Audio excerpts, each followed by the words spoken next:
anniversary of Rabbi Rosenfeld passing. Wow. Yeah.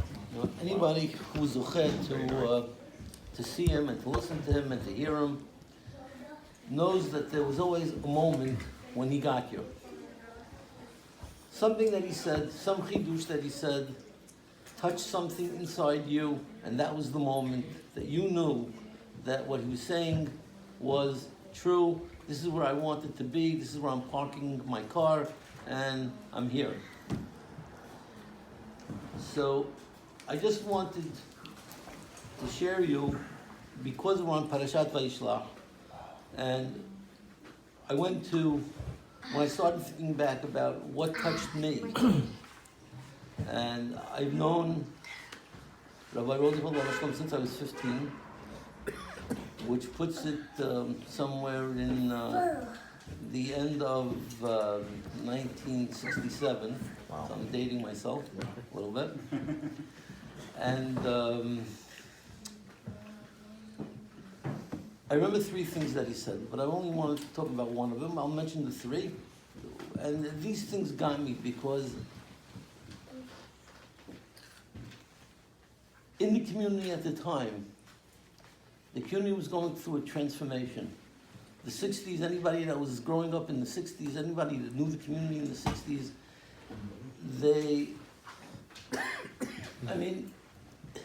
Shabbat was, you went to shul and you played stickball.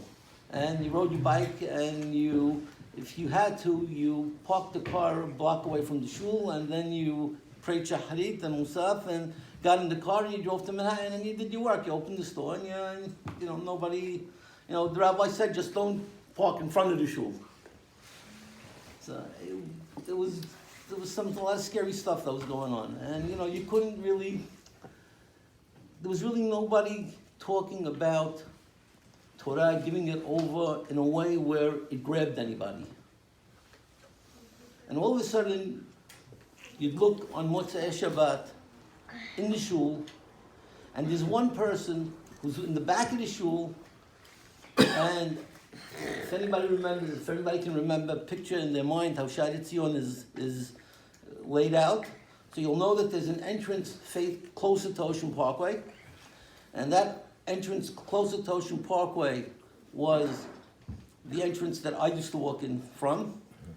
And my seat was when you first opened the door on the left-hand side along the wall. I used to sit right there. Okay? On Friday nights, on Motzei Shabbat rather, they used to have classes in the winter especially, after Arbit. And Rabbi Rosenfeld used to come in and he used to pray Arbit with the minyan. Mm-hmm. So all of a sudden you saw somebody walking in with a hat. Now that was unheard of. Nobody even knew what a hat was in those days. And he had a hat on. He had a black suit with a white shirt and a tie. And he stood and he prayed with concentration where just by looking at him you thought he was in another world. He wasn't there. What's going on? Guys were wearing chains and they were yelling and they were talking. What are we going to do after the shul? Where's the game going to be tonight? What bar are we going to go to? What movie are we going to go see? And these were being discussed in the shul. I mean, it got so bad that the rabbi used to have to bang on the teva so many times just so to get the people quiet. And here was a rabbi who was oblivious to everything. And I would watch him. I'd look at him, and I'd wonder who is this? So a couple of months later, I happened to meet David Assoulin, and he happened to tell me that this happens to be my rabbi. And you have to come to his classes because he says things that you'll never hear anywhere else. You weren't from the earlier ones? I'm saying until you met David, you didn't go to the classes? No. Oh, wow. So I went to the class, and he started talking about an egg. What makes an egg kosher? So it's very simple. An egg has two requirements to be kosher. One side has to be round, and one side has to be sharper than the other. It's called in Hebrew kad, and kad means round, and had means sharp. So the Bina Tanzal, and the rabbi explained based on the Kutei Halachot, that Kad is numerically 24. What makes an egg, if you notice that whenever Ben Minan, a person is sitting Shirah for somebody, they give him eggs to eat. Why do they give him eggs to eat? Because the eggs are round. To symbolize that the world is round. That a person exists in this world and he goes through a cycle, a life cycle that's round. He starts as a baby, he gets stronger and stronger, and then he starts to wane and wane and wane until he passes away. And it's a cycle, and it happens to everybody. There's nobody that beats the cycle. What makes a person a kosher person? If a person has emunah in the 24 books of the Torah, and in the Gemara that has 6 divisions of the Babylonian Talmud, 6 divisions of the Yerushalmi Talmud, that is 12. Those are the 24 and the 12 of the egg that make a person kosher. What was the 24 we got? Was it Tanakh? Tanakh. And the 12? The 12 are the Babylonian Talmud and the Jerusalem Talmud, right? But Talmud Bavli, Talmud Yerushalmi, each have 6 siddharim. Oh, 6 of them, right, okay. And then the rabbi started on something else. He started talking about how, believe it or not, Yom Kippur, as great as Yom Kippur is, it may not be the greatest day of the year. He said, if you look at the word Yom Kippur, it said in Hebrew, the word kaf in front of a word means like. So Yom Kippurim would mean a day like Purim. Now you look at Purim, you go to work, you drink, you have a good time, you can do business, you can spend money, you can do whatever you want to do on Purim. And you're telling me that Yom Kippur is only a day like Purim? And the rabbi went into that, and he explained how that's possible. That was the point number 2 that got me. And the third item happens to be in this week's parasha. The Gemara in Sotah, on Daf Hey, Amud Aleph, explains what is the worst possible trait that a person could have. The worst possible trait. You could tell me that a person is a murderer, you could tell me a person is jealous, you could tell me that a person is a swindler, you could, whatever you want to tell me. The Gemara says the worst possible trait a person could have is somebody that has ga'ava. Somebody that has haughtiness. Hashem Yisbarach says, Hashem malach keut lavesh, the cloak of haughtiness only belongs to Hashem. So if you have haughtiness, you're taking away my garment, which means you and I can't exist together in this world. That's what the Gemara says about somebody that's haughty. And the Gemara goes on for about a page and a half, talking about how despicable a trait haughtiness is. Finally, at the end of the Gemara, there's one rabbi, Rabbi Hiya, who says that a Talmid Chacham is allowed to have an eighth of a degree of haughtiness. What does that mean, an eighth of an eighth? It's a very cryptic sentence. You know, either tell me black on white, you know, this is what I can do, this is what I can't do. What does an eighth of an eighth mean? An eighth of an eighth also is problematic because, you know, if I have 64 cents, an eighth of an eighth of 64 cents is 1 penny. If I have an eighth of an eighth of $64, then an eighth of an eighth is $1. If I have an eighth of an eighth of $640, it's $10. Yeah, I got So that. You need to know what X is. You need X.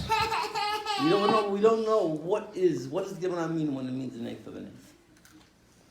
So the rabbi proceeded to give 8 explanations on what that means. And the explanations range from the easy to the very complex. So I'm only going to say some of the easy ones. The first one he said, what's the longest perek in Tanakh? Anybody know? Tanakh? The longest perek in Tanakh. It's Tehillim, the Ashkenaz. Right. Very good. Perek Kuf Yotet, perek 119 in Tehillim is the longest perek in Tanakh. What's its claim to fame? It has 8 pesukim for every one of the 22 letters. So the rabbi, the first explanation he said was, look at this chapter, the 8th pasuk of the 8th letter. The letter is Het. The 8th pasuk of the 8th letter starts off with the word Hastecha Hashem Malei Haaretz. We have to realize that everything that happens is all the kindness of Hashem. It's nothing that we do, we're nothing. It's all Hashem's kindness that brings about everything. So that's the first step. That's what the Gemara is hinting to when it says an eighth of an eighth. Second thing that he said, an eighth of an eighth. What's the eighth parasha in the Chumash? Vayishlach. The eighth pasuk, how does it start? With the word katonti. Katonti means I'm small, I'm humble, because Hashem Rach did with me so much greatness. That's an eighth of an eighth. A person should always have that in his mind, that no matter what Hashem Rach bestowed upon him, he has to retain that quality of humility. Who's saying that statement? The greatest one of our forefathers, Yaakov Avinu. So if he said it about himself, how much more do we have to say it about ourselves?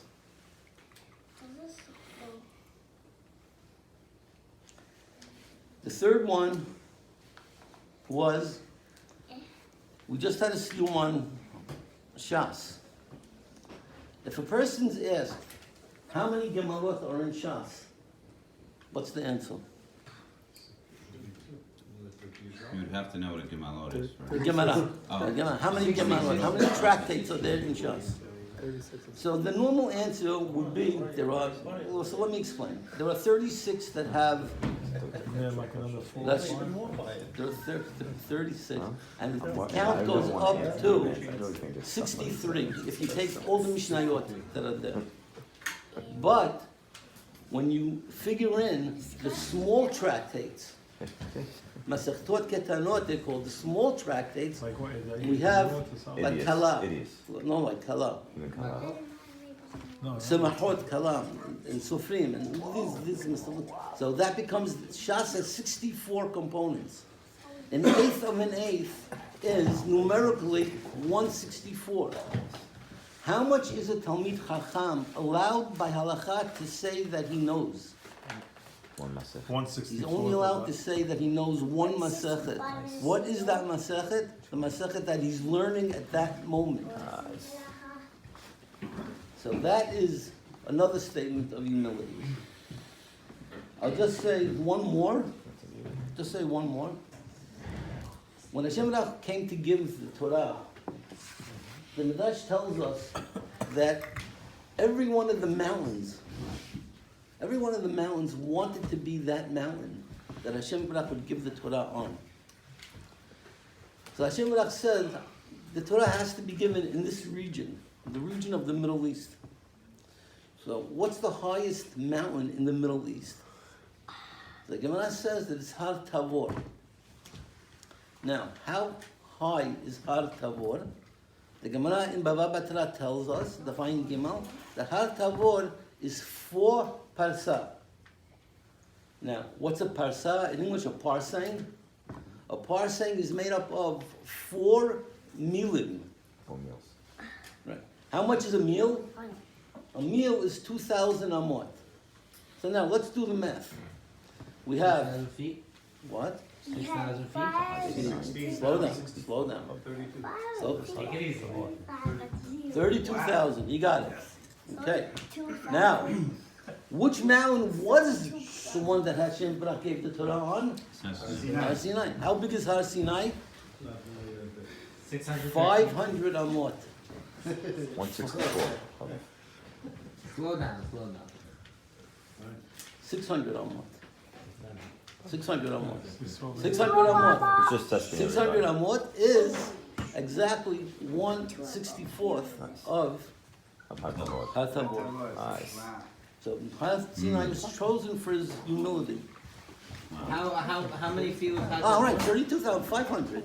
How many feet was Har Tavor? Har Tavor is 500 amot. That's crazy. 500 amot. So 500 relation to 32,000 is a 1/64 ratio. Well, it's 3 feet in Amma, right? No, 18 to 24 See, inches. this is the math is in the Torah. You see? This is Torah and it's all math. So let's leave it at that. And the point point that I'm really trying to make is that the well springs of his knowledge were basically limitless.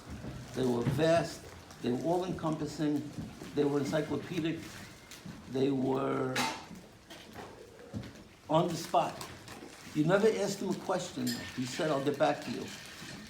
You never asked him a question where he said, let me ask one of my colleagues. You never asked him a question and he said, let me look it up. He was always on the spot with the answer, and not only would he give you the answer, he'd give you the breakdown. This is what the Sfaradim say, this is what the Ashkenazim say, this is what you should do. Oh, that was his way. And he had a way about him where he spoke to the person. He spoke to you. He knew how to read you, he knew how to talk to you, and he dealt with everybody on their own level. It was an unbelievable thing because he could relate to everybody. To the businessman on Fifth Avenue who didn't know a word of anything, to the biggest rabbi in Yerushalayim that used to stand in line waiting for him to give the answer to questions that they posed. I mean, anybody who was in Yerushalayim in the summertime would see a sight that was amazing. You'd see, here he was, he used to walk around in a short sleeve blue shirt. And he did not wear a jacket in the summer in Yerushalayim because it was so hot. And here you have the Yerushalmi rabbis with the beards and the peot, and he was without a beard at that time. He would walk into the Breslov Yeshiva, and they would line up. I have a question that I've been bothered for 3 months. I'm waiting for you to come. What's the answer? And he'd just like flick it off. It would just come out so easily. And you couldn't, they were amazed, and we who watched it were even more amazed. But we began to get used to it, because we knew what we had. We knew the treasure that we had. And he did something that nobody did. He revolutionized the way Torah was studied. He taped his classes. Nobody taped classes in those days. It was unheard of. His tapes, he made his tapes, he gave his classes, there were maybe 30 to 50 people there at the class. Now, there are hundreds, maybe thousands of people that listen every single day to shiurim. The same shiurim that he gave, he passed away in 1978, the end of 78. So for 39 years, there have been no new shiurim given. Yet these shiurim have been recycled thousands of times, and people are still getting a charge out of them. Who's telling me now, when they walked in, how much information is packed in each tape? How much? If you sat down, you took a piece of paper, and he says it in a way where it's so easily understandable. He puts it in front of you like a table that's laid out. Here it is. This is what the Gemara says, this is what it means, and this is what we take from it. So what I could tell, the best advice or the best suggestion I can make to all of you who did not know him is, if you want to get a glimpse of the man, plug into some of his tapes.